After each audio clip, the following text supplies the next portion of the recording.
Welcome back to What's at Stake. I'm Andrea Christianson, a partner of Penta and head of our AI practice on the East Coast, and I'm really excited about today's special episode. Last week, Penta officially launched its AI practice. This has been a labor of more than 3 years of testing, innovating, and building. Our AI practice brings together coders and builders, strategists and researchers to help clients understand and influence how AI is shaping their reputation today. This is all supported by Penta's in-house AI innovation and build lab. Today, I'm joined by 3 others who've been integral to building this practice to talk about what we're doing and why it matters for companies all across America. Dan La Russo is based in San Francisco. He leads our practice on the West Coast. We also have Lloyd Miller, based here in Washington, D.C. with me. He is Penta's head of product and has been at the vanguard of innovative new applied AI tools.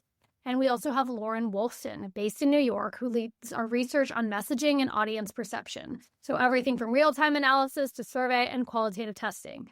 Really excited to have this group together to talk about what's going on in AI. And we're going to start with Lauren.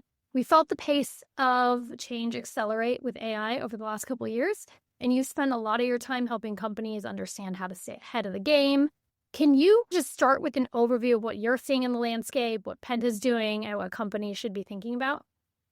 Yes, thank you, Andrea. Very happy to be here. We have been really seeing the evolution of this, both in terms of working with our clients, the big scalers, the players that are driving the pace of change that we are seeing. And it's really gone from being this amorphous technology a couple of years ago and now we're really in the early phase of adoption where some of the benefits are starting to be realized and then some of the benefits are being challenged and questioned. And we are working to help our clients stay ahead of where this AI landscape is going, both from the perspective of how to talk about their story and their impact when it comes to AI, because a lot of our clients are really at the forefront of doing this. Also understand what are some of the risks that are coming out with issues around AI, from job displacement to data centers to AI slop and things that are actually are getting in the way of trust. And lastly, we are, as a company that is being disrupted by AI, and an industry that is heavily being disrupted by AI, we have spent in the past year plus really building tools to help our company at Penta get ahead of this momentum and drive change, and are really excited to launch this practice where we're really bringing these tools and things that we've been doing to help our clients stay ahead and get ahead of the disruption that's happening. But what kind of tools, Lauren? Can you kind of go into detail there? Yeah, so one of the things that we're really excited about is synthetic audiences. And there's a lot of benefit to be done from using this type of technology, which is essentially building a audience that's AI-based, an AI persona based on the data that we already have from them. And a big part of what we do is what we call active intelligence, which is really helping our clients match the pace of how dynamic and complex and changing their environment is. And our active intelligence programs allows clients to be very nimble in how they understand issues in the landscape and identify ways to jump in. Synthetic audiences are a way to really enhance that almost muscle that clients can build to be very nimble, in the sense of using these audiences to collaborate with, to understand what their reactions would be, to predict what stakeholder tensions might come up, and get insight and perspective without having to go do research. Obviously, there is going to be times where research is still needed, but then synthetics are a way to collaborate and a way to get hypothesis in a much more sophisticated way. And what's really cool about what we're doing and what we're building is a lot of the synthetics that are out there already are very static. You upload data, you train it, you prompt it, and maybe you're doing that periodically. The way that we are approaching this is to have synthetics that are influenced by their feed. And what I mean by that is have a real-time pipeline of data that reflects what they're seeing in the news, what they're seeing on social media, what they're interacting with, so that when we build our synthetics and we're collaborating with them, they have recency bias in terms of how they are responding based on what their feed is. So this is just like something we're super excited about and has been awesome as we're developing messages, understanding what reactions are, and again, getting ahead of the disruption in our landscape. So if you're a chief communication officer or a marketing person, could you then feed in messages or potential ad copy or whatever that might be into these synthetic audiences and get what you're saying is sort of a real-time reaction to test these without having to go create and do new research each time? Totally. And again, there will be times where it's not going to replace real people's reactions for dicey scenarios, for when you don't have a good set of training data, that the need for insights in people is never going away. But in the moments where it probably wouldn't have made sense to invest in research, this is something that is at our fingertips, very efficient and affordable to do. Dan, we've been collaborating on a lot of this with our clients and out of the West Coast, which is really the catalyst of where all this technology is coming from. What's the vibe there? Do you feel like leaders in enterprise tech, B2B, the different companies that are out there, are they seeing this moment as an opportunity, as a risk, as both? And what are the ways that we're helping there? Yeah, thanks, Lauren. I'm really excited to be here too. This is truly an exciting time to be in not only communications, but technology and just business overall, right? There's a bit of a joke out here in the Bay Area. There's an AI event every night, and you can spend all of your time going to events just to learn and share stories and collaborate with other people, hearing what they're doing. And I've been lucky to go to handfuls of those events over the last few months. And every time I go, I feel both ahead of the curve and behind the curve. And what I mean by that is you have companies who are fully immersed in AI, who are really pushing the edges of it, building organizations, structures, teams that are fully agentic and trying to push that future forward.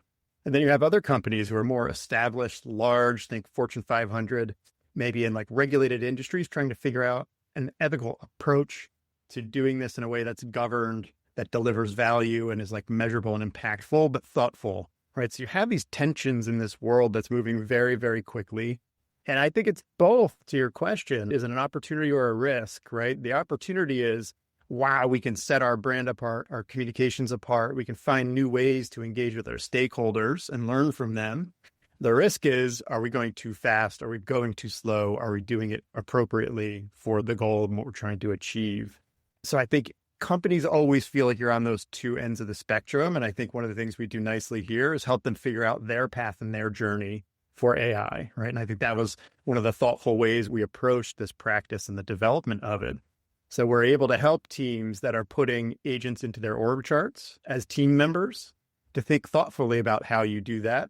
And we're also able to help them build the new tools, the new approaches, and the new strategies that they have to have. So every team member within the organization feels empowered and understands how to use it appropriately. So that's the exciting part right now, as Lauren, is everybody's on their journey. It's a little bit different for everybody, but understanding where they are and ultimately what they want to achieve with AI is the sweet spot. Lloyd, as we think about helping people along that journey, you spend a lot of time on new products, developing new solutions with clients. How do you kind of go about that? What are you seeing when you're talking with them about the innovations they're looking for, maybe the ones they haven't thought of yet? We on the product, we spend a lot of time thinking about human behavior and utility. How do people actually use these tools? As we've talked about, the pace of these innovations is coming every day. And so we just are trying to stay ahead of that and make sure that people are actually getting value out of that, and how these tools are actually changing human behavior in very real ways, that a lot of the assumptions that we've made and systems that people have built over the last 20 years are just getting completely upended. A really good example of this is like after the launch of ChatGPT, there was just a seismic shift in just the way people get information. So whereas before people used to use Google where SEO was king, now GPTs, even Google's own search, are aggregating the results in a summary and giving people that response, where you now see even 60% of the time when someone does a Google search, they're not even clicking on a link. So the links are no longer becoming what matters and what's influencing companies' reputations. We're now seeing that far more being in the actual responses being surfaced by these GPTs. So that forced us to adapt the way that we think about measuring reputation and risk through the lens of what those GPTs are saying about our clients and their issues to their stakeholders, which led us to create the GEO index, which is our way of measuring how companies and brands and their issues are showing up in all of those generative engine environments, whether it's ChatGPT, Google's AI mode, or Gemini, or their search overviews, Claude, Perplexity, Grok on X, as a way to be able to just answer those questions. And what we're looking at here is the ability to just track those changes of like what people are saying, what the drivers of that information, where are those GPTs sourcing that information, whether it's from the company's owned media, third parties, user-generated content, Reddit and Wikipedia, and LinkedIn being very popular sources for answers on corporations, as well as message alignment. How closely are those responses aligning to, and the underlying sources aligning to companies' preferred messaging, and the sentiment of those responses, just being able to say it's the tone of them in reflecting the tone that companies would want. So we're being able to use that to identify gaps and opportunities of how companies can shift on both a macro level, their strategy approaching generative engines, but also on a very tactical level. How do you write content that is optimized for generative engines versus search engines? And how does that change your writing style, your approach, the volume of content that you produce, who you partner with, all of that in very real and practical ways? Now, Andrea, you and I have worked a lot on this. I'm curious where your thinking is, like where the biggest impacts are for companies when they're thinking about their generative engine strategies. Well, it's really interesting because I think that as we think about the pace of change, right, there's things that are like today, right now, you need to start doing, and things you probably need to start thinking about. So if you haven't started using AI within your organization, you are behind the ball and you need to start figuring that out, right? One thing that I think every company needs to do in 2026 is develop, implement, and have a regularly refined generative engine optimization strategy. I mean, Lloyd, you were just kind of talking about SEO was king. Like SEO is being disrupted, but SEO is not the same thing as GEO. And how companies need to think about engaging on that is what they need to be doing right now. You kind of talked about how we're helping clients do that. We're helping them understand how are they showing up in these different large language models. And most importantly, what is driving the outputs? So when you get an answer, what sources are behind those? Is it your company website? Is it a media? Is it a Reddit thread? Like these things really matter, understanding what's driving that and doing it at scale. And so what we're able to do is be able to understand how these LLMs are portraying a organization's reputation or detailing an issue at scale across stakeholder groups. One thing that makes Penta very differentiated here in my mind is the fact that we're looking at it through how would an investor ask about a company and issue? How would a customer, how would an employee, right? And employee questions, you're getting a lot of Glassdoor. Those things matter. Where should you be investing your time and energy as an organization as you're thinking about how different stakeholders are learning about you and reaching you? There's obviously also political actors here. And so, whether you're researching to buy a car, go to college, medication, everything is going to be funneled through these LLMs, which are kind of searching the web and looking for a diversity of sources. So understanding what those sources are is key to developing an effective GEO strategy. And so to me, that's table stakes for every company in 2026. One thing I'd be interested in, and maybe Lloyd, you can answer this, is when companies think about their content strategy on GEO, the Economist word of the year this year is slop. And everyone's talking about AI slop, and there's content generation engines, and you don't know if what you're reading on Twitter is a genuine account or kind of a fake account or whatever that might be. And so in sort of like this world of AI slop, how should organizations think about their content strategy from kind of the data that we've seen thus far? Wow, that's a really interesting question. I think there is a really big difference in the way that people write for generative engines versus the way that you would write for people. When you write for people, you try and be as succinct and direct as possible.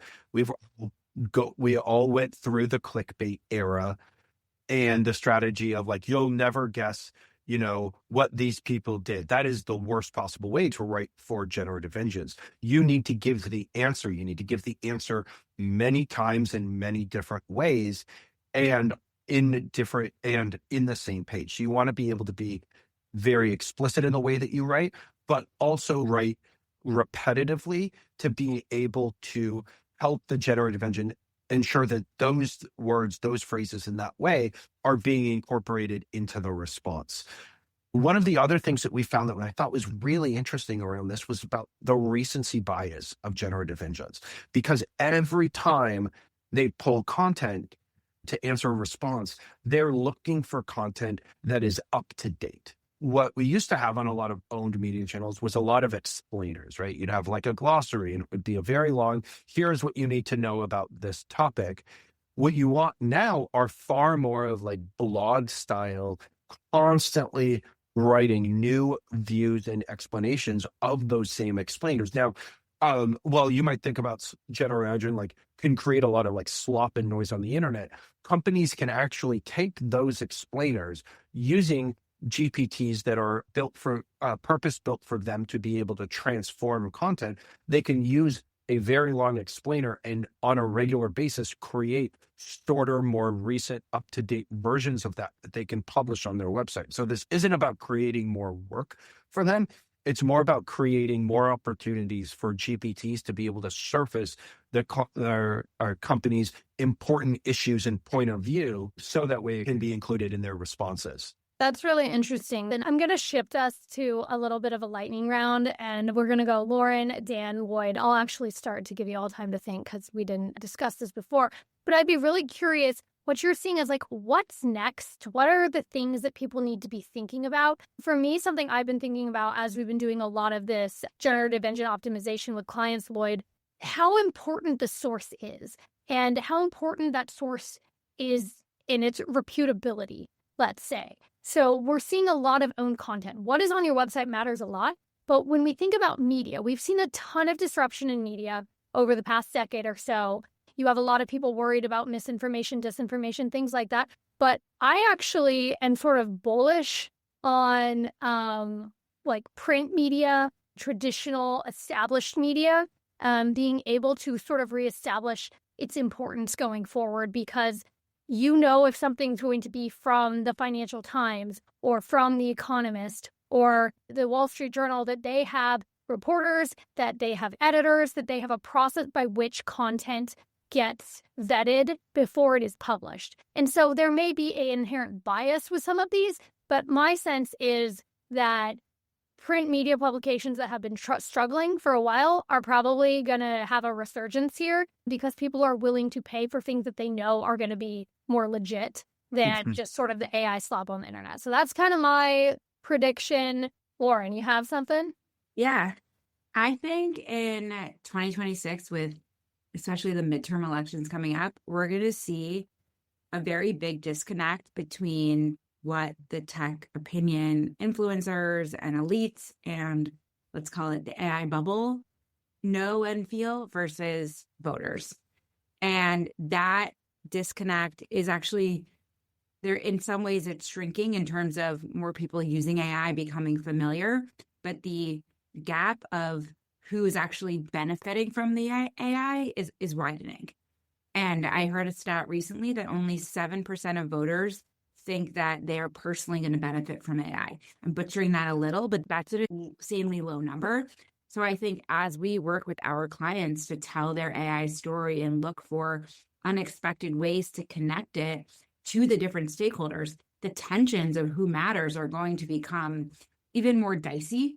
And so understanding what the different audiences and who's influencing those audiences and how to reach them and tell the story in new and unexpected ways will continue to be incredibly important.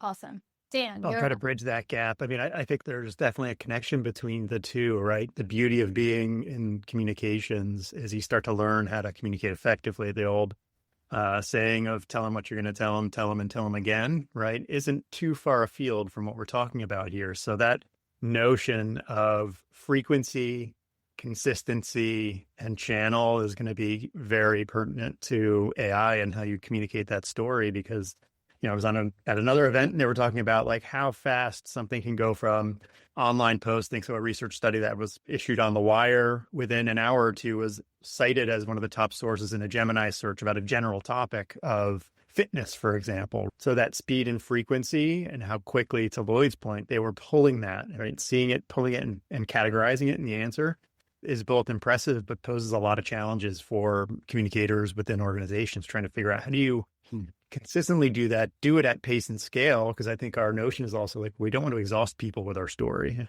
and feel like we're yelling at them to hear us, right? So doing it effectively, doing it consistently, and doing it in ways that resonate for both the human and the artificial intelligence behind it. Lloyd, what about you? Andrea, I think the thing that you said around the elevation or like a return to trusted sources is a very interesting conversation, because it comes to how are people getting that information, and will we start to see these echo chambers around on GPTs? They can only access public information from sources, many of which they have agreements with to be able to use that content. Not all of those sources are going to be the same sources that are going to be like your Associated Press, Wall Street Journal, New York Times. So are there going to be people who are going to those trusted sources to get information, other people that are relying on GPTs to surface information? And is that going to create a new echo chamber or information bubbles where people are getting different types of information and seeing things very differently because they're relying on, pardon the phrase, but like the AI slop? I mean, I guess it's word of the year, so we can use it pretty freely now, versus those who are going to like the trusted individual writers and reporters. Yeah, Lloyd, actually, you raise a good point, I think, because generally, I think you're seeing a trend of people moving away from like trusting organizations, publications, and trusting people. So they're following these people on Instagram, on TikTok, on wherever, but these are often walled gardens that are not being fed into the LLMs and their sources. And so there will be an interesting tension between sort of some of these more walled garden social media sites and the information being shared there and what's being found on LLM. So that'll be something to watch. But I want to come back to Lauren quickly because I do want to talk about agentic.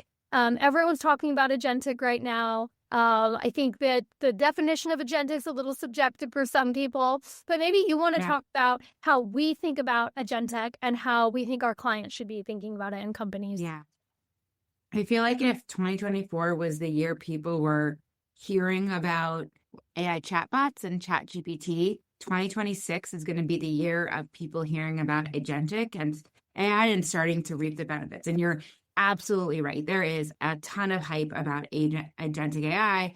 The word is being thrown around like a buzzword, but there's also real substantial innovation that has happened that we are already leveraging. I think a great example is how we apply agentic to GenAI work, which is, the 1.0 version of GenAI was manually mimicking stakeholders, querying each of the different, or having tools that essentially query each of the different LLMs, pull the data, things like that. Now we are building agents that mimic not only one stakeholder, so not only one investor, not only one right-leaning policymaker, not only one cultural consumers, but thousands of them.